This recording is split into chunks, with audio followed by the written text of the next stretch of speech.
Hi, my name is Clarissa Shepherd Hayes, aka the Pilates Mommy, and I'm bringing you a quick Club Pilates beginner guide for after you've taken maybe your intro already and you're ready to take your first or maybe second class and you just need a quick refresher. So here we go. So the first things first, your course which you're sitting on is the Reformer, and Club Pilates is primarily a Reformer-based studio. We do offer other equipment such as the chair and the springboard, TRX, and a bunch of other things during your classes, but our number one, our primary focus is making sure that we're working you on the Reformer because we're very much Reformer-based. So let's talk about the Reformer, shall we? What I'm currently sitting on is called the carriage. It's the most mobile part of your entire Reformer. You always want to be cognizant of like how many springs and how much tension is on it, because again, this moves. What I just put my hands on and what you'll do in your beginner classes is that you'll put your feet on this foot bar, all right? And the goal of this is to try to help you mobilize and stimulate your feet. And believe it or not, our feet are really the most important thing, because if your feet aren't active, it's going to throw off everything else. So again, this is called your foot bar. Then I grab these. These are your springs, and they are color coded because we use Balanced Body here at Club Pilates. Blue is your lightest spring, green is your heaviest, and red is your medium spring. So for example, if you're doing footwork, majority of the time your teacher will say, put on 2 reds and a blue. That would be 2 mediums and a light. Or you could switch it up and do maybe a green, a blue, and another green. That will make it a little bit heavier.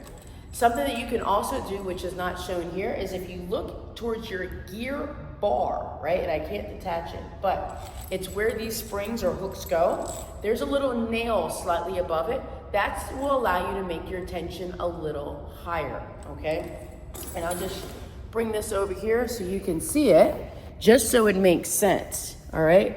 This would be your gear bar right here, and these are the nails where you can put and hook, right? And I'll unhook this. I'm sorry if it's a little shaky, right here. That will make it slightly heavier than your traditional medium, but not as heavy as the green. So it's in between, all right?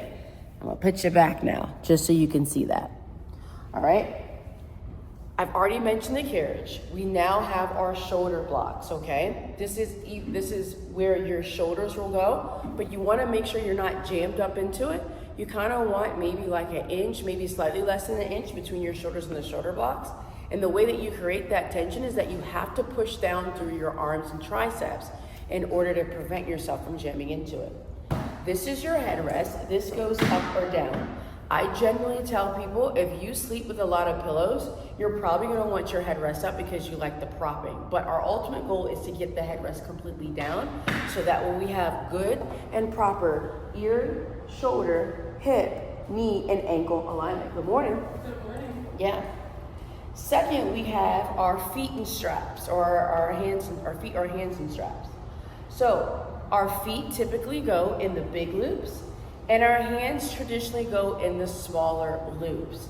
Now there may be a few exercises here and there where your instructor will switch it up, but for all intent purposes, and being that you're a beginner, hands in small loops, feet in your bigger loops. Now you might be wondering, how do I adjust my straps, or if I'm taller, shorter, whatever the case is?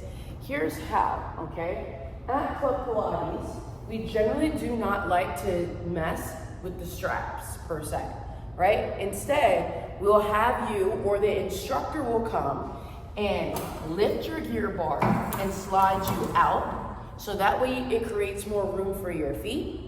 Or if you're a little shorter, or we don't hear it, then we slide it back in, okay? That is how we will manifest or mess with the straps. We don't really like to do too much pulling and tugging because we got a lot of classes here at Club Pilates, and we just want to make sure that we keep, we prevent the wear and tear, all right? So, next bit. Tabletop. You might hear your instructor say that a lot, especially when it comes time to putting in some straps. Tabletop simply means that your hip, knee, and ankle are in the same alignment when you're executing an exercise, whether it can be hands and straps, a chest lift, whatever that case is. Now you might be saying, well, my hips kind of hurt when I do this exercise. It doesn't quite feel really, really good to me.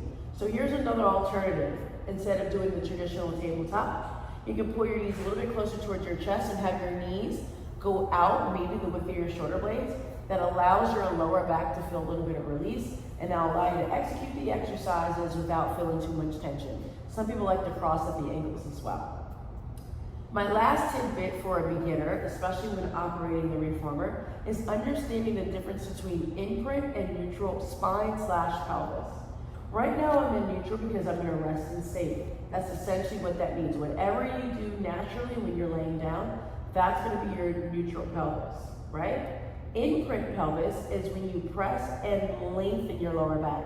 I like to say, imagine there's a tail between your legs, pull the tail forward and push down. So it's a sensation of that two-way stretch, so that way you're not just jamming your back into it and contracting your hip flexors too much. Instead, it's very smooth and flowy like chocolate, right? And you can execute, you can do your arm circles, chest lift, all of that fun stuff. So that is my quick tidbits for your beginner guide when coming to Club Pilates and you're getting ready to hop in the reformer for the first time. Definitely make sure that you also introduce yourself to the instructor, so that way, you know, they know that it's your first time in case it got missed, and they can also give you a quick rundown of everything in case, you know, you just need a quick refresher in person. All right, and so again, my name is Clarissa Shepherd-Hayes, aka the Pilates Mommy, and that was my quick teaching tip. See you guys next time. Bye.